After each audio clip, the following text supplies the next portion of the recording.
stuff with Trinidad Chambliss, this is going to cause major ripple effects. There will be legislation.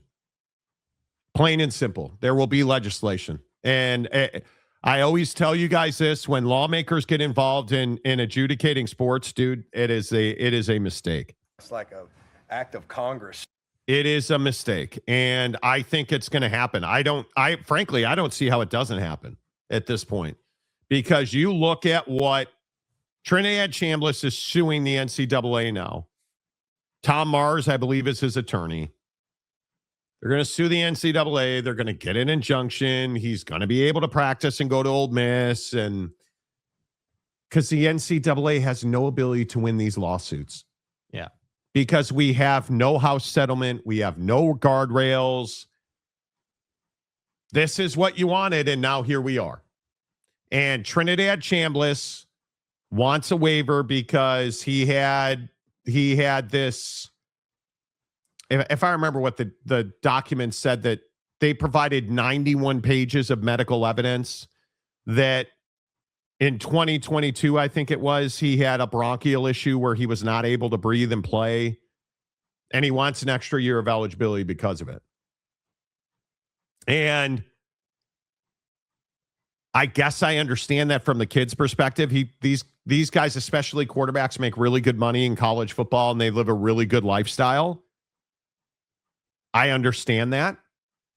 But at what point do we stop this nonsense? Because this is why we're getting Amari Bailey back into college basketball. It's why we're getting all of this ridiculousness, like this Tim Tebow. Tim Tebow is returning to the Florida Gators.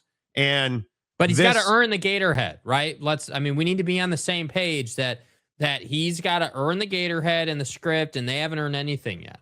Well, here's John Summerall and Tim Tebow in the tunnel when he found out Tebow was coming back. Are you good? Good. These days. Little different. The hairstyle's a little different. This guy's such a poser. I just cannot stand him. But here's John Summerall talking about Tim Tebow. Do you think maybe it's a matter of time before that happens in football, where somebody who went pro comes back, and do you have to open yourself up to the possibility of that might happen and maybe create a space for that? I wasn't planning on sharing this today, but we're going to file a temporary restraining order and see if Tim Tebow can play short yardage and goal line, all right, quarterback. So I don't know what the hell is going on with all that. Like, I don't understand it. I'm not smart to figure it out. I'm not going to make any statements. It's going to be bulletin board other than Tebow probably here, because I'm not smart enough to understand all this legal stuff. To me, you're either in college or you're pro. Which one are you? I don't know. But I don't know. I don't know. Shut up. Now, we have another clip from Summerall where he was messaging to Tim Tebow the ethics and the morals and standards of the Florida Gators football program. Now, I don't know if we want to play that, but I just think, there's a lot of life lessons in talking about, the culture and the standards around, earning the Gator head, man. You got to earn it. You got to earn the logo, man. Like, we ain't earned it yet. We ain't earned a damn thing. Like, all we've got is our Except name. We're going to put our freaking name on it. Fuck you. Right? And so to wear the Florida Gator logo, to wear the Gators across your helmet and script, or to wear the Gator head, man. You got to cut your hair like this, right? Cut your hair like me, buddy. Cut your hair like mine. I put a Gator head in here. Look at Tim Tebow's. Shut up. John Summerall. Shut up. Go back to shut up. Oh, he don't know nothing. Your flip on Summerall might be one of your most egregious. Dude, he's a phenomenal coach. He's a phenomenal coach. Uh-huh. Chambliss is getting screwed. He had a redshirt year and an injury year, so he gets a 6th year. He should get a 6th year, but do we have to sue to get it? Apparently. Like, I agree, Trinidad Chambliss. If they provided 91 pages of docs, he should get a 6th year. I agree with James on this. But I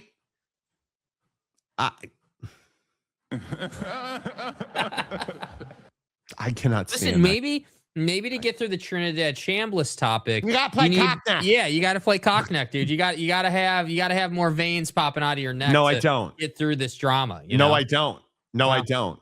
Well, should Trinidad Chambliss go back for? Should Trinidad Chambliss go back for a 6-year? Do you believe?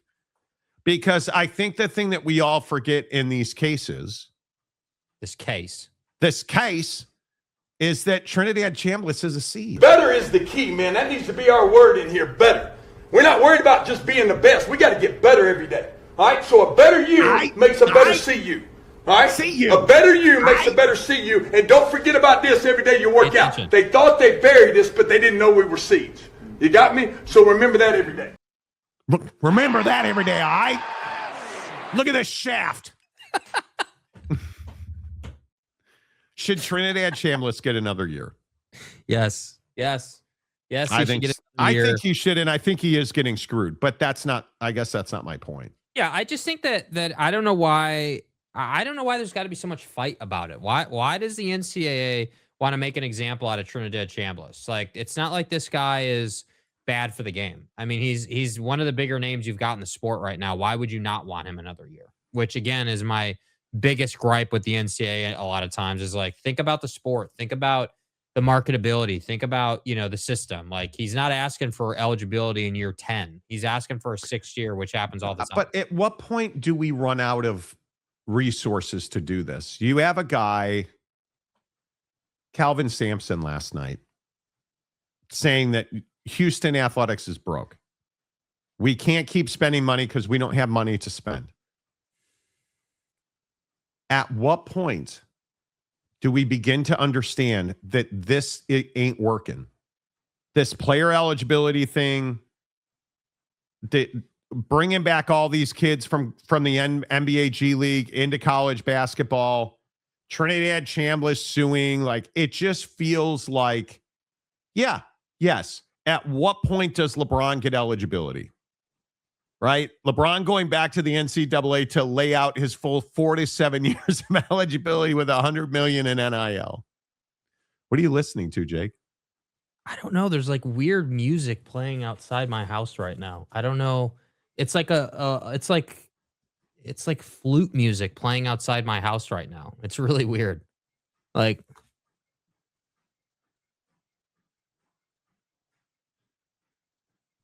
I don't know, bro. I don't know, man. I see this. I live in a weird place, bro. I'm not. I don't. This is why I don't leave the house, bro. You gonna be all right? I don't know, man. I need to. What do you mean flute music is playing outside the house? It literally is like flute music playing outside my house right now. Like, it's on a speaker outside. Turn it up. Let's hear it. Can't. Can you open a window? No, turn up your microphone. Can you open a window? We need to hear it. I don't think. I want to hear it. I wouldn't go outside, by the way. The fog is out there. I wouldn't be going outside. Right? Like, can you hear it?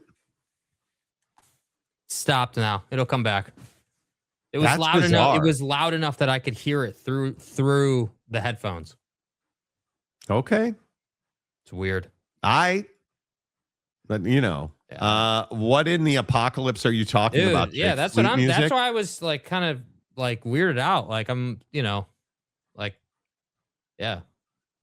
BDM. Dick Hammer says BDM plays the flute. Bro. Dick Hammer. Well, you hear that flute music coming, bro. I think James is outside trying to serenade Jakey. Dude, like, it's weird, man.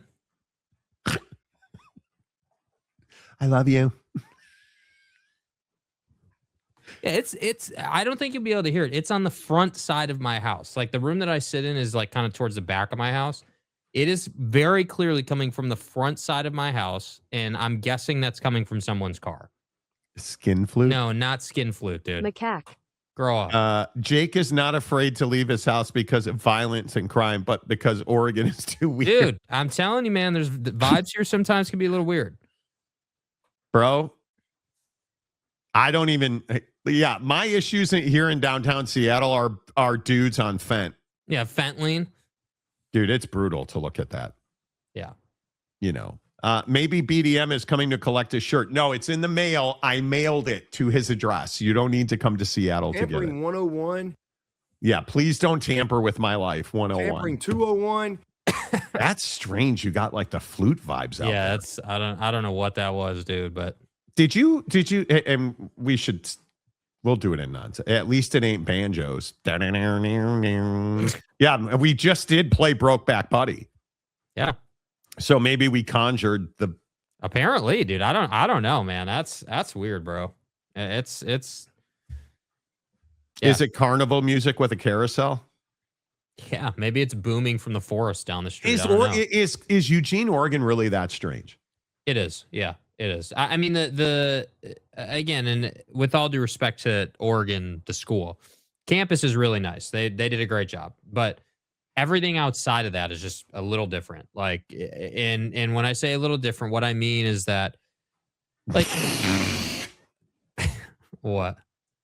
Marcus says, Jake, take off the vest and see if the music stops. I'm not sure what that's a reference to. Maybe the vest is they like cute little boys in their vest, Jake. I'm gonna pass on that. I'm gonna pass on that whole seed narrative. But yeah, I mean, it's vest is catching strays and. Listen, it's a lot of like, imagine like, when it's Halloween and it's kind of got that spooky vibe. That's kind of what Eugene is like. There's a lot of that. Yeah, there's a lot of that in Eugene where it's like, it is very. If you can imagine the marine layer in SoCal, but like crank that thing up to like 800 with like full fog, full cloud cover, and that burns off every day at about 2:00. But you have this dynamic where it just is spooky season outside for a good long while. And by the way, Jake, you're home alone right now, aren't you? Open the door. Open the door, you son of a bitch. Open the door. God, I am not opening the door at all. Jake, open the door. Oh, yeah. Crack that boy open. Oh, take off the vest, boy. Too much. The laugh in the voice box is awesome. Jake is describing Silent Hill video game. I'm telling you, that was really weird, dude. I'm not the guy that like typically hears music and stuff. That was weird, man. Yeah, usually the Monty Ghost hangs out over here. Like I literally am in this. I'm in the room that I do the show. My dog is sitting over here sleeping, totally unaffected by the music. That's the first thing I always look at. If I'm hearing something, okay, is it registering on the dog's radar or not? Okay. Because if it's not, if it's not on the dog dar, you are in deep trouble, bro. You are in deep trouble, bro. Oh my God. And the funny thing is, like, no.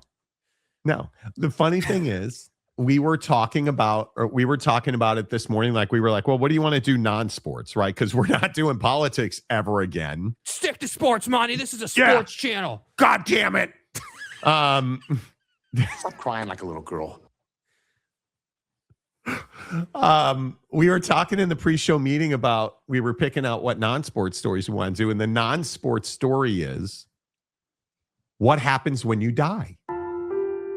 Right? There's this new thing. There's this new story about all these testimonies about what happens when your earthly life ends. Yeah.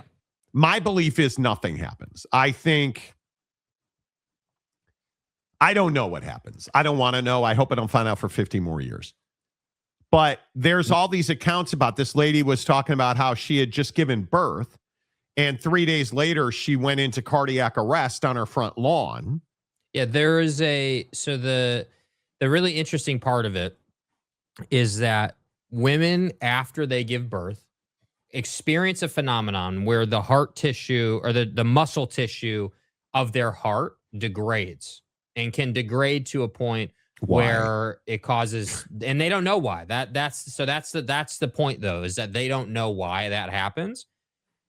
And so the lady goes on to talk about how she goes into cardiac arrest. The last thing she remembers is being put on the gurney. And that's basically where then it shifted. She talks about how she was walking, like she blacked out. When she, air quotes, woke up, she was being hand in hand guided through a tunnel. She heard scripture about, walking through the valley of death. And like she talked about how she heard scripture being spoken to her. And then she said, when I got to the end of the tunnel, I saw myself laying on the concrete being assisted by the EMT techs, the EMT folks, the emergency responders. So I don't know. I don't know what happens per se, and nobody does. But I am definitely not the guy who says nothing happens. I think that to me, it just goes against every logical concept that we can come up with. I just don't know what happens. Yeah, I was talking, funny story. I went and hit golf balls last night. Yeah. And then I stopped at there's a Whole Foods right next to this golf facility. So I needed to get some probiotic. Dude, 6 bottles of probiotic, $32.99. Screw you. Anyway, the point is, I'm talking to the girl in the deli because I got some shaved deli. And she said to me, tell me something good happening in your life. She literally asked me that. Just said that out of the blue. Yeah, while she was shaving my meat. She was like, tell me something good in your life. Bro. That was a cash. Come on. Look here, man. And so I told her, well, I got to make a charitable donation today that I felt really good about.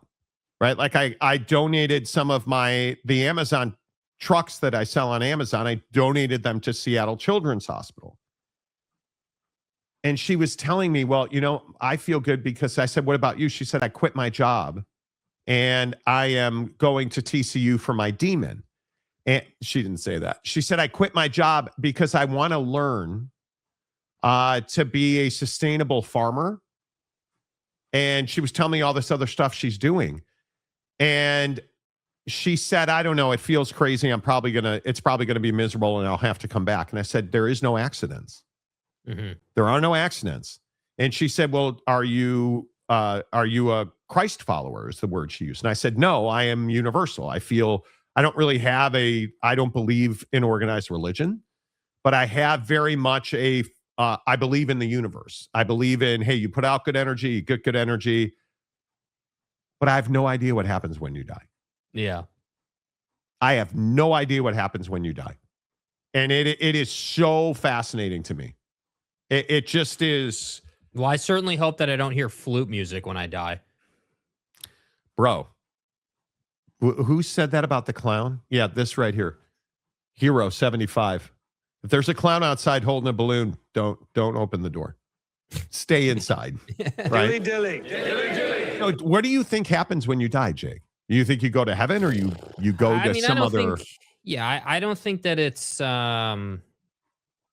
I don't think that it's heaven in a traditional sense. I mean, I think that, that's just kind of like that always felt very utopic to me. Like, oh, you die and then you just get graduated into like the absolute perfect scenario that you've always wanted and everything is sunshine and flower. Like, it just always felt a little corny to me.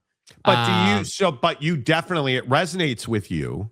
Yeah. And in the comments section, what do you guys think? Do you guys believe in heaven? Do you think you go to heaven? Do you think, what do you guys think happens when you die? Because it clearly resonates with you. Yeah. This pregnant woman said, hey, I was watching, she was hovering over herself in the ambulance, watching them work on her. And then in an instant, she was in a tunnel by herself, but she was holding somebody's hand that was guiding her. And she said it was silent. It felt peaceful. Mm-hmm. And we've heard all the stories about, well, there's a bright light at the end of this tunnel and I don't know what happened. Yeah. What resonates with me, number one, is And again, I know that this sounds like very Christian religion. It's not really how I feel about it. It just resonates with me. Like, it makes sense to me that if you're an axe murderer in real life, probably not going to have good things happen to you when you die, right? Like, to me, that just makes sense. If you're going to do wrong by people, wrong's going to come to you. Like, that just makes sense to me. So you believe there is something then? There is something. I think that I think that it is very shallow to think that, well, there's just nothing. The light just turns off. There's nothing. There's no next thing. It's hard for me to be like, yeah, dude, like I'm 1 in 400 million. I had 1 in 400 million odds to be sitting here doing the show, to be a human being, to live this life, to get to this moment. And you're telling me that I just got lucky, and that just was out of convenience or whatever, that there was no rhyme or reason. There was nothing behind that. You know, like my life is a great example of this concept, right? Like, I have no shame in saying, totally unplanned, right? Like, wasn't like, oh yeah, like this is what's going to happen. Like, I just popped up one day and now here we are. And we're doing this. So if when we die, there's nothing, that just doesn't make a lot of sense to me, logically speaking.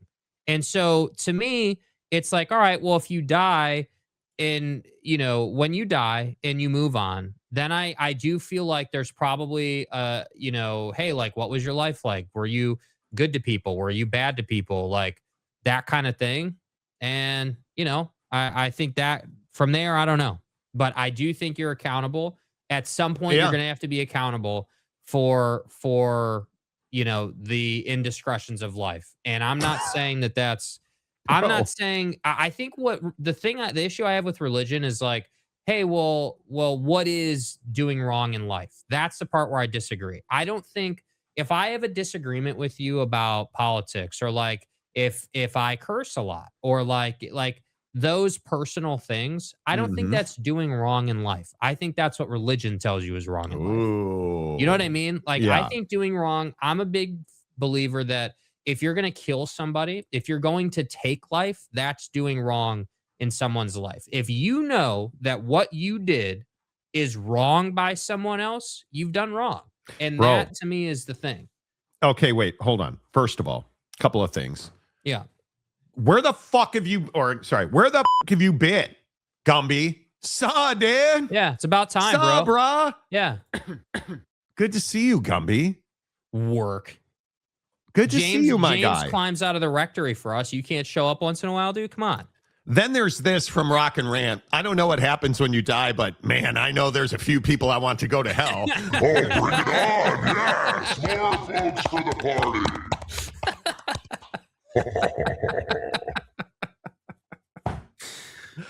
But then there's Way Marcus. to live up to it, bro. Way to Listen live up to to the it. story from Marcus. Marcus says, in 1987, I had just had my license. Okay. And I got in the car. I was driving to a friend's house. And he said, in parentheses, you're going to love this. We were going to play Nintendo. And I ran a stop sign and got T-boned. The next thing I knew, I was floating over my car. And then the next thing I knew, I was being worked on in the emergency room. And then the next thing I knew, new line, I was floating in an ocean, feeling weightless and just enjoying the sunshine on my face. And then I woke up in the emergency room. Like, true story. So Marcus is saying when he almost died as a teenager in a car accident, he remembers floating in an ocean with sunshine on his face. Yeah. Is that being somewhere else? I don't know. That's where I don't know where to draw the line. Is that so fascinating to me? Yeah, just because we're using Marcus as an example, but is that Marcus's mind just dealing with what happened to him, or is that him, is that you exiting for a few days until you come back? Brain? Yeah. Is that your brain releasing endorphins to help you cope with the trauma? Yeah, I don't know. Because that's a very common belief amongst scientists and people who are science-based in their thinking, that these visions of a bright light or somebody holding your hand walking down a tunnel, it's your brain helping you deal with the trauma you're going through. My only question to that, and that makes sense to me. I wouldn't object to that at all. I think that makes perfect sense. My only question then would be, okay, if that's the case, does our brain do that? Like, why is it that if our brain is doing it, why is it that we envision someone walking us down a tunnel that we feel very peaceful about and feel very, comfortable in? Well, why is it? I think, because I tend to agree with that idea, that it's your brain creating a scenario to help you, because you're close to death and your brain clearly knows that. Yeah. Right? Yep. The walking, like this lady who described walking through a tunnel with just some comforting hand holding her hand, that absolutely could be a memory from her childhood that isn't right Fully there in forming. front of her. Yeah. Yeah. That could happen. I mean, I think the brain is an amazing vehicle. Yes. And it does so many things for you, and I right? think we don't know nearly as much as we think we know about the brain. Yep. Lee Jordan. I like to picture Jesus in a tuxedo t-shirt because it says, like, I want to be formal, but I'm here to party. I like that because I like to party, so I like Jesus to party. Bro shows up to your death transition with a full DJ table in a tuxedo, and he's like, "Yeah, I'm Jesus, but you're a big music guy, so here's some beats." Like, yeah, go ahead and put on these AirPods for the trip. Yeah. Randy said, in 1987, at 24 years old, I spent 4 months in ICU. During that time, I technically passed twice. Yeah. Story way too long. Let me just say, I believe good things await us. Yeah, Wow. and that would be the other thing, that last line there. I also am a big believer in, like, I just think it's kind of a negative or, just a cynical view to be like, well, there's nothing after this. Like, I don't want to think of it that way, Like, well, I'm going to have to cross that bridge at some point, obviously, right? Like, I think, but I'm not going to spend my life sitting here being like, well, I'm not, there's nothing after this. And it's just, I just don't buy it. And that maybe is the thing. Ultimately, that's what this comes down to. In my heart, I don't buy that there's nothing after this. It just doesn't feel right to me. It doesn't make sense to me. I couldn't tell you why it doesn't make sense to me or why it doesn't feel right, but it doesn't. That's just not how it feels to me. Marcus is having an epiphany because he said, I never thought about the brain coping mechanism that you're describing. That very well could be it, because I felt a certain calm. I was at ease. I can't say that when I was floating in the water looking and feeling at the sun that I knew I was dying. But what I do know is I felt calm and ease. Wow. Yeah, bro. I mean, excuse me. That's got to be crazy then to snap out of that and wake up in the emergency room. Yeah. I mean, I imagine. How does your brain work like that? I imagine that must feel, similar to waking up from a dream or waking up. I mean, y'all have had those really vivid dreams. I'm definitely someone who dreams a lot. I'm the guy that's got no problem getting to sleep, but once I get to sleep, it's showtime for the dream world. I dream almost every night, and it is, I don't know. I do think it's fascinating. I think that what do I want it to be? Well, of course, I want it to be a thing where when you die, like there's another, realm or level or something. All of this because of the flautist outside your house. Yeah, bro. Well, I'm telling you, that's one of the weirdest things I've ever heard. Just FTR for James. I don't live in like a very busy place. Like the little community that I live in is right off of a 2-lane highway. And that 2-lane highway leaves Mankind headed back out towards head back east. So, there's not a lot that direction. So it's pretty quiet here usually. So to be hearing music at what was that, 6 a.m. now, that's a little weird. Yeah. James says, sorry, Rock and Rant, there's no hell. You're a Christian. What do you mean there's no hell? Yeah, well, there's going to be hell for you because you changed your affiliation to be a TCU fan. This is what I struggle with. This is why the heaven-hell thing is tough, because the Bible absolutely says hell is real. There is a literal and a theoretical, as my voice goes away, there's a literal and a theoretical hell in the Bible. So, yeah, I don't think I can. I've been waiting for you two to return to afternoons. When you go live, I'm halfway done at work, so it's kind of hard to join live. Oh, well, I appreciate you popping in here, dude. Yeah, I appreciate you, bro. We've missed you, honestly. Gumby, we've missed you. If you're going to do this kind of show, can you at least do the last hour so I have so I've had time to get my coffee? Not really how it works, brother. Yeah, it's this show. I don't know what my voice is doing. This show is a stream of consciousness. Like when there's some dude playing a flute outside Jake's house, we're talking about it. You know. I think when you die, it's your soul, not your body, that goes either to heaven or hell. It's not about religion because each one is man-made. Yeah, I have no problem with people who believe in your God. I have no problem with that. I think it helps a lot of people cope. Yeah, and if that's where you are, that's great. I think there is a universal, I think that there's a universal right and wrong that we all live by. You know what I mean? Like we all know, and there's a difference between knowing it and being willing to admit to it and cop to it. So like we all know, like, hey, if I lie about something, or if I, whatever situation or scenario you want to point to, whether you're going to defend yourself or not, or try to escape that wrong is one thing, but we all know the right and wrong. And I think that for me is where I tend to live. I tend to live in the, hey, is this right or is this wrong? And do I genuinely feel like it's right or wrong, or am I biasing because I'm trying to defend myself, or what? You know what I mean? Like there's that general kind of rule of law, if you will. And listen, I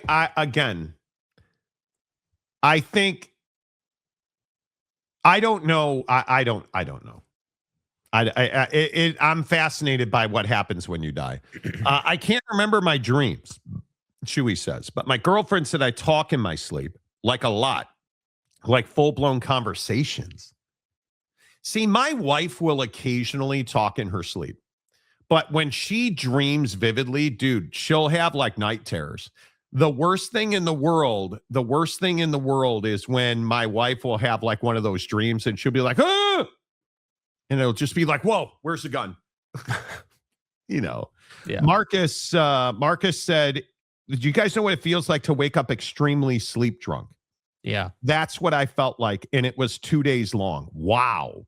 So you were sleep drunk for like 2 days. Dude, I'm so glad you made it through that. Being sleep drunk is rough, bro. That's rough. And he also said, well, this is a really interesting point. He said, that's why I run a lot. I run marathons. I run half marathons. I've done that since I was able to get out of bed. I distinctly remember putting my feet on the floor of the ICU unit. It was cold. It was hard tile floor. And something clicked in my brain that made me want to run, which is why to this day I run. Well, you know what? Look, there you go. I don't believe there are accidents. I think everything happens for a reason. Big Blue Horse is a member for 27 months on the program. Have you earned the Gator Head yet? Does 27 months get you a Gator Head? Look at the picture he's got. I mean, I tend to believe he has, but it's we need to ask John. Your birthday gift to me, just show up, be awesome. Big Blue Horses, you're awesome, and I appreciate you showing up every day. Let's see. Wow, you guys are into this. See, this is I say. This isn't a religious conversation. It's a free exchange of ideas. It's all good. I like to think Jesus is like a mischievous badger. Okay. Yes, Chewy, I think some of the light is also people in ICU ER when the bright lights are over their bed. I think that's interesting. Oh, the mayor of Monty Town, Jeremy Bolton. Good morning, my guy. There's too much evidence on earth now that there is something greater going on and something great afterwards. I wonder. I do think apocalyptic. I mean, everything that's happening in the world right now feels like we're leading to something. Who knows what that is? Because I certainly do not.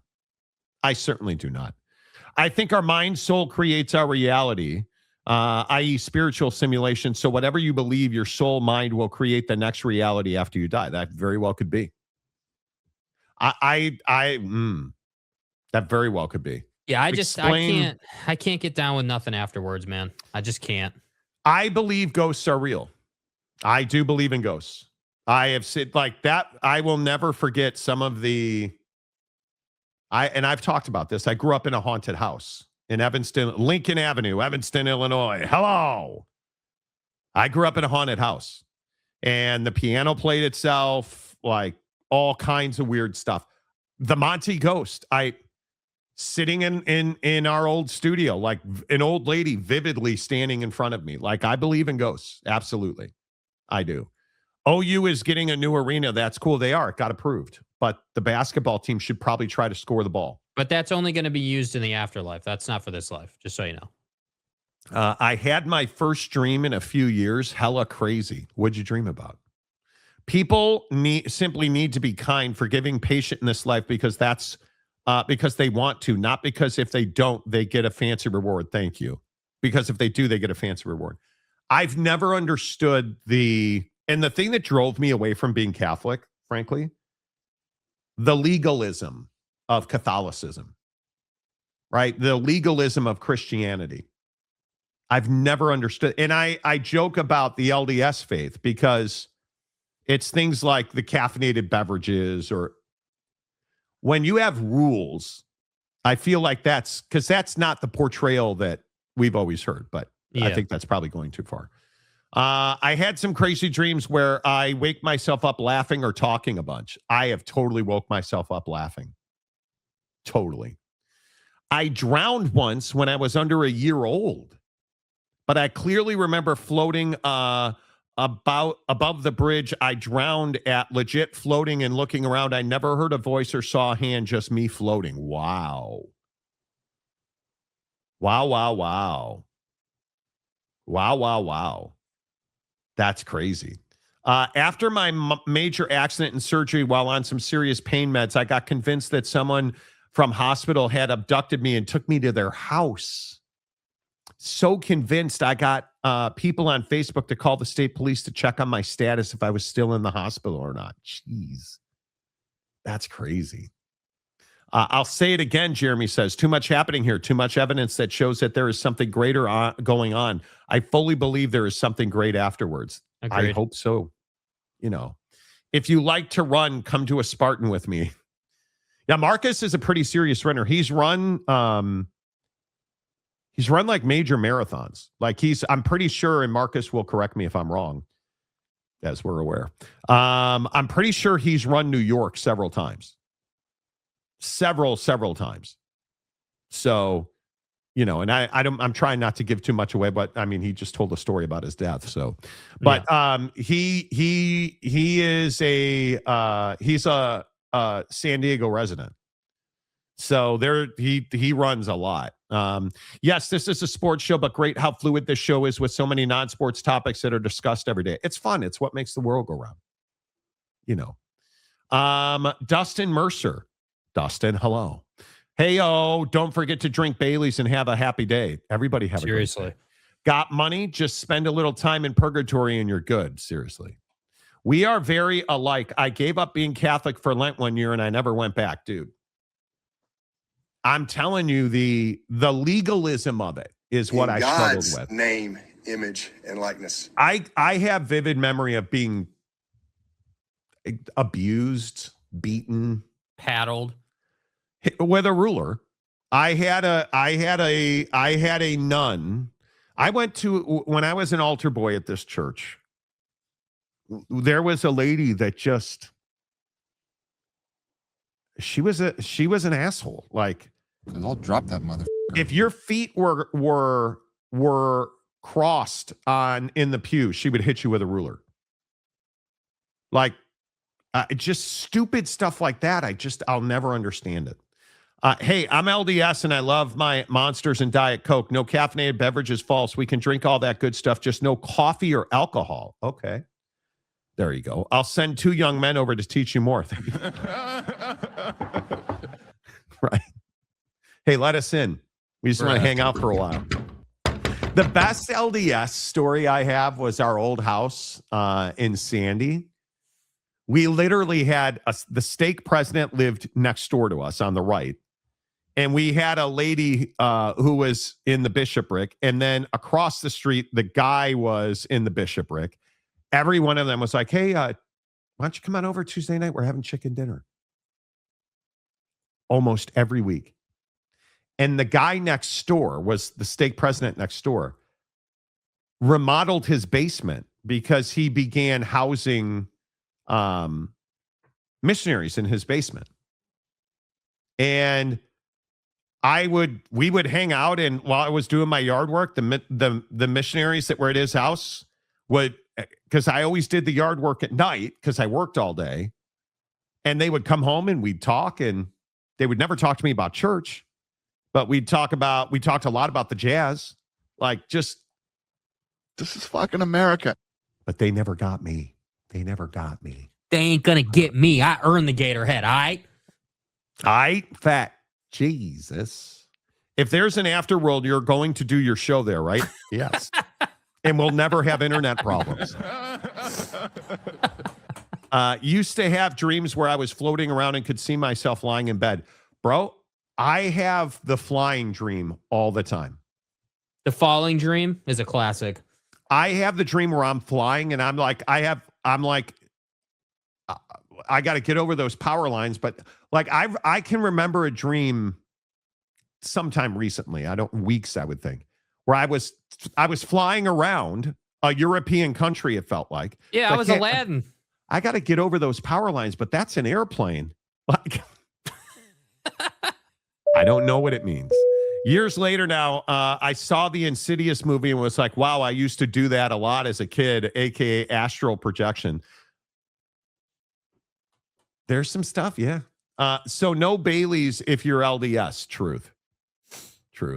Brandon Butler, I figure if you're just a good person, the rest will work itself up. I hope if there is a God, he has bigger fish to fry than what uniform I wear. Totally agree. Agreed.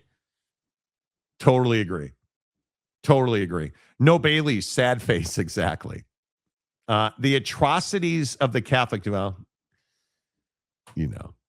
if there's a heaven, Brady better not get another 50 Super Bowl rings there too. Bill Belichick and Bob Kraft are not getting into heaven on the first ballot. They're in purgatory. Oh, that is awesome. It's a Hall of Fame joke. All right, let's reset. The Monty Show is always presented by The Advocates at theadvocates.com.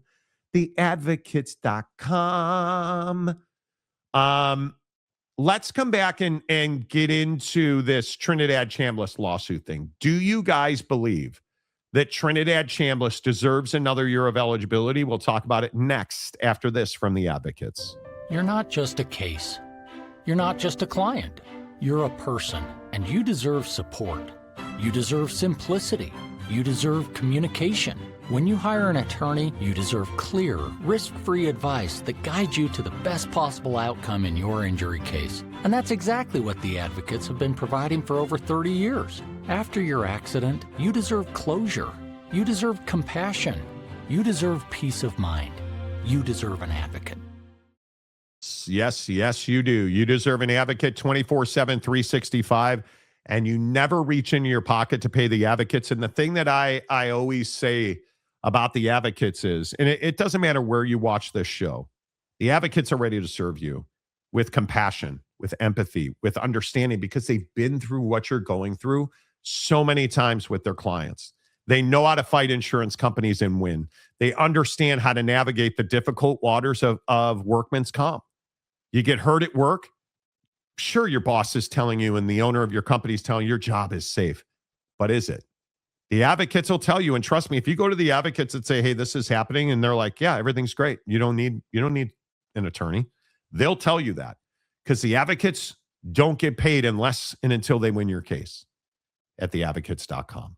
That it is disappointing to me, like with this Trinidad Chambliss thing, the college football playoff, the schedule, the NIL stuff.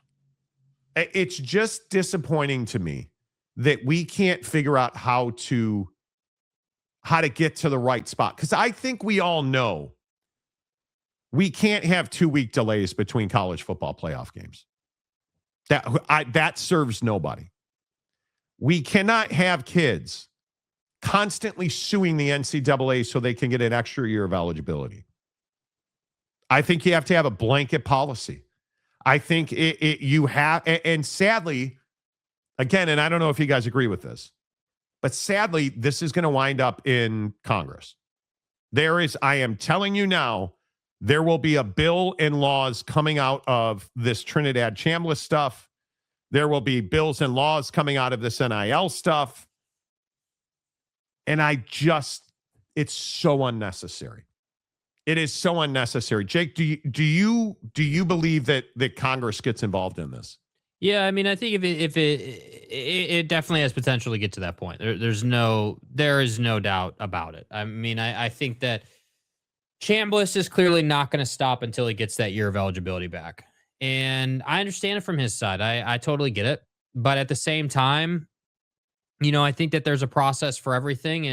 And the NCAA, seemingly is getting clunky around, waivers and getting one more year of eligibility because you were injured or you weren't able to play or whatever. Like, the whole eligibility thing has always been sort of contentious. And I think that we're just in this place where we are looking to push the issue on basically every topic involving college athletics, whether it's the portal, NIL, eligibility, kids now, or I should say men now coming back from the pros and playing at the college level again. But isn't this the AJ Debance discussion?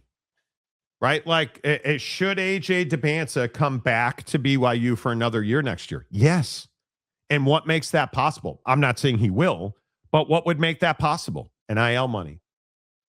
NIL money, because he's making good money and living a good lifestyle in Provo. Now, does he enjoy it? Who has any idea? But what I know is the stat sheet says AJ Debance had a huge game last night. If you watch the game and you had your eyeballs on it, you know that AJ Debance didn't have a great game last night. And we've made this thing possible where kids are making so much money now that they don't have to go to the pros. Right. But yet we still can't seem to avoid these landmines where it is, bro, I am telling you, it is an obvious mistake, in my opinion. If take the money out of it, because AJ will get paid. He'll probably be top 3 draft picks this coming NBA draft if he goes. He's making really good money at BYU. It's a mistake for him to go to the NBA after this season. He's not ready as a basketball player. That should be the only decision. Obviously, it's not. But I think AJ Debance, these lawsuits with guys like Trinidad Chambliss, I think it's terrible for college sports. Yeah, and I just think that the core fundamental issue for college sports right now is we've lost the essence of what it means to play in college. Like, it used to mean that college was like this great buffer and this great developmental track that you could get on. Like, it used to be when I was, again, the age old saying, when I was growing up, like college basketball players or college football players went to college to develop, to get ready, to put themselves in a position to have a strong start to their pro career. That was the whole idea. And for the best of them, you could win national championships and you could be put into the, with the greats of your school and, like you could do all that. And that's great. But I just think now we're in this time where, and I don't know how it really happened. It just kind of has evolved where everybody just wants what they want. And yes, if they get it, they're just going to burn the house down and pitch a fit and cry about it and moan about it and pay lawyers and just cause this huge to-do. And that to me is what we do now. I didn't get what I wanted, whether it's illegal or not, or whether it goes against the grain or whether it's morally right or wrong. I'm going to sue to get it. And I'm going to force people's hand. And I don't know, man. I just think that we're living in a time that's rougher than it's been in a long time, dude. It's just not in a good place right now. And I'm not saying that Trinidad's even wrong. I actually agree with him on this particular case. I think he should get that 6-year. They provided more than enough evidence and documentation.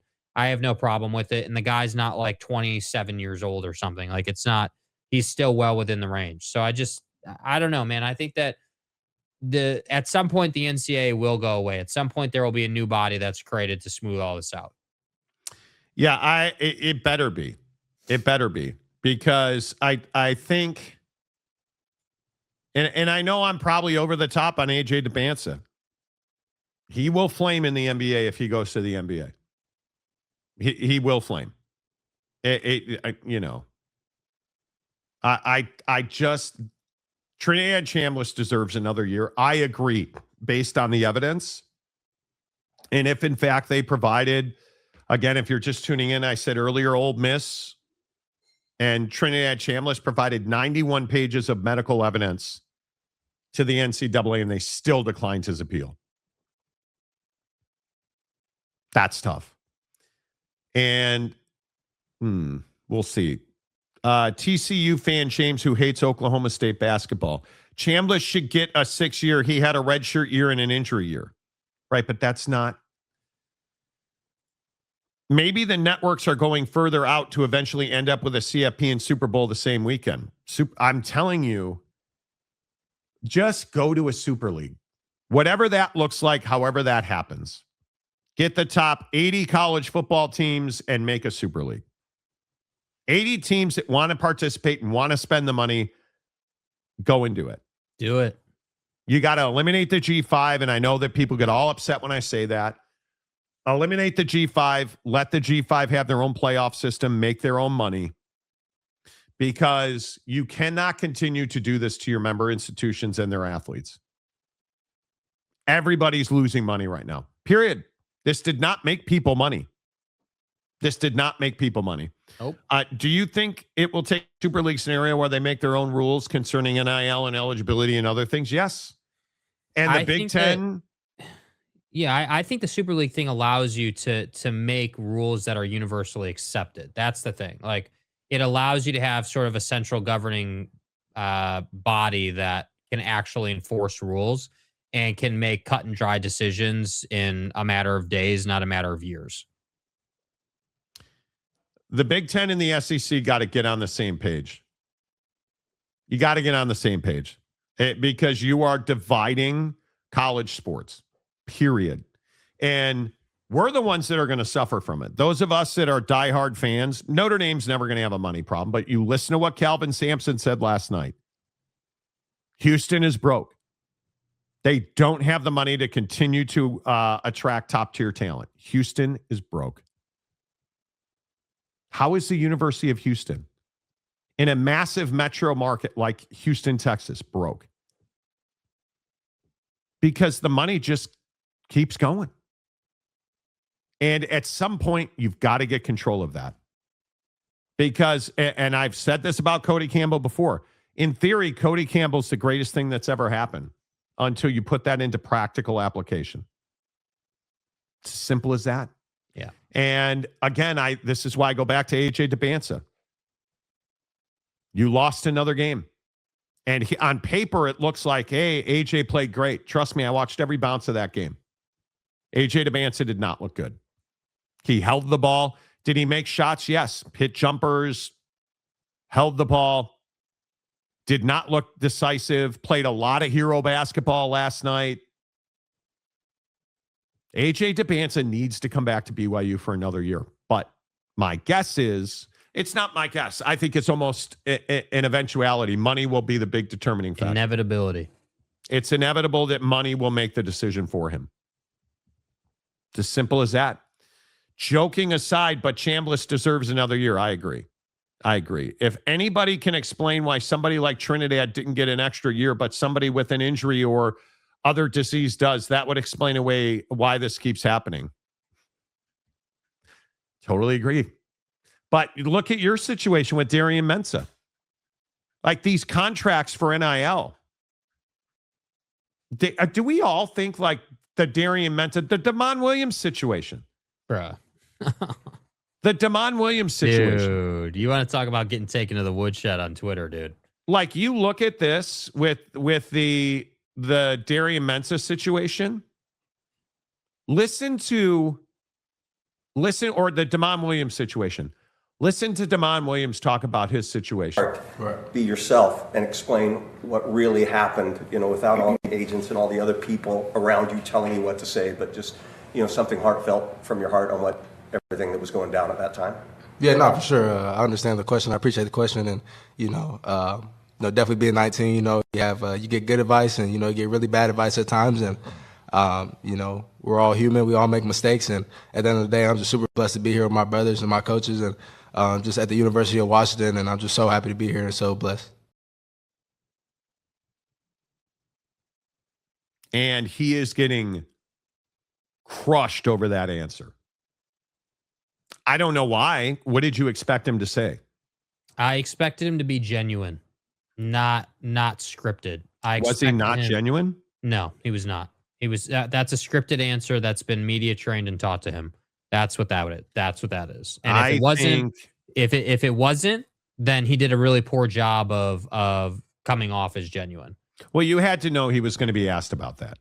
Right. You had to know. But listen, there's a middle ground that he needed to find that he didn't, and he's being criticized for that. Which is what he should have said was, hey, like, basically what happened was I got some bad advice, man, and it's a cautionary tale. I got some bad advice, and I really regret the decision that I made initially to get in the portal and to cause all the consternation and the issues in the program. That's not like I'm the starting quarterback of this program. I represent UW and I'm the leader of this team. And I have put that in jeopardy. And I put myself and my teammates in a really tough position by making some of those decisions. And with that said, it's a learning lesson for me. I really appreciate Jed Fish and the coaching staff and my family and everybody supporting me and giving me the proper advice and helping guide me back to where I want to be, which is the University of Washington, which is the starting quarterback of this team. And I fully intend on leading this team to the college football playoff. That's what you should have said. You shouldn't have said, yeah, like bad advice. I'm blessed. I really appreciate it. All right, thanks. Next question. That's his issue. Like, I didn't need media training to come up with that. I just know what to say. Like, it's not a hard thing to answer. It's not a hard question. It'll be interesting to see. Like, I look at this Joey Aguiar situation. Does Joey Aguiar at Tennessee, you guys saw he got a restraining order, so he's eligible to play as of this moment. Does Joey Aguiar deserve another year of eligibility? I don't necessarily believe he does. Like you look at the fact that this is a judge in Knoxville, Tennessee, Rocky Top, granting a TRO to allow Aguiar to play. I don't understand why is this a thing? Why should he, why should he get another? I don't think he's earned it. Right? Like, it is just like he's trying to say because he played at a JUCO for several years, he deserves more eligibility. I don't believe he does. No. I don't believe that he does. Aguiar, his attorney, Cam Norris, asked for quick resolution so that he can participate in spring ball. And it's like, why? Why? And I understand he's a prolific quarterback. Well, what is he? 3,500 yards and 25 touchdowns? The guy's a stud. Right? But he's doing it because he wants the multi-million dollars in NIL money. That's why he's doing it. That doesn't mean that he's Yeah, well, and it's also clearly a conflict of interest with these judges, and this isn't the first time. And that bothers me. Yeah. I don't know, man. I think it is really unfortunate. I think that everyone's scheming for money. That's what I think. You want the truth? Everyone's out here scheming for money. That's all this is. What was Damon Williams doing? Scheming for money. What is Joey doing? Scheming for money. What is what's Kelvin Sampson doing?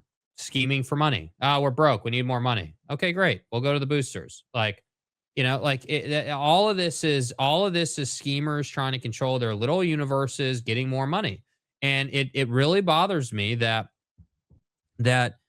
this is how we choose to go about it. That, you've got, with all due respect to Greg Sankey, you're supposed to be the leader of college athletics. Tony Petitti, you're supposed to be one of the leaders of college athletics. Get it figured out, man. You guys want to be the head honchos? Figure it the hell out. Get together. And again, I go back to the SEC and the Big Ten are on separate pages, and that's why the schemers are winning, right? What end as well? To that point, like you guys are on such different pages that you can't even get together on how many games to play in conference or auto. Yeah. It's like, you guys, again, what did I just say? You're all scheming for money. That's it. And yeah, you're damn right. I am channeling my inner Heath Ledger Joker, because that's what this is, dude. This is these people coming out. These people will eat the system, and that's what they're doing. And at some point, it's going to change. At some point, and I don't know if it's going to take congressional action, Oval Office action, if it's just letting it play out and suffering through it for the next 20 years. Like, I don't know what it's going to take. But one day, someone's going to come along and someone's going to light this whole thing on fire and say, look, we need to reinvent the entire thing. Like we need to come out of the woodshed, come out of the broom closet with the fact that we're putting together a super league. And this is what we'd like to see. We've gone around to all the different presidents and ADs and got all their opinions, and everyone is, mostly on board. We've got a majority of people who are down with this concept. Let's put it together. And that's, yes. Yeah. It just needs to happen. I really am tired of talking about, as I imagine you are too. I mean, it just gets so tired talking about money and these injunctions and TROs. I mean, what is this? I'm over it. Ruined. It has ruined it's like the days of our lives of college football, bro. Again, Joey Aguiar. He played 2 years of JUCO football. He's out of eligibility. I'm going to sue. I don't like the rules. The rules are fine until they're applied to me. That's what this feels like. It's what it feels like. And yeah, you're fooling yourself if you don't think this is about money. Yeah. And college football has become a money game. And I think when you look at the Big Ten and the SEC, these are the two. And the problem is you're dealing with a guy in Greg Sankey who is well experienced in all this, and a guy in Tony Petitti who can't swim in the deep water. And I think that's the biggest issue. Single biggest issue.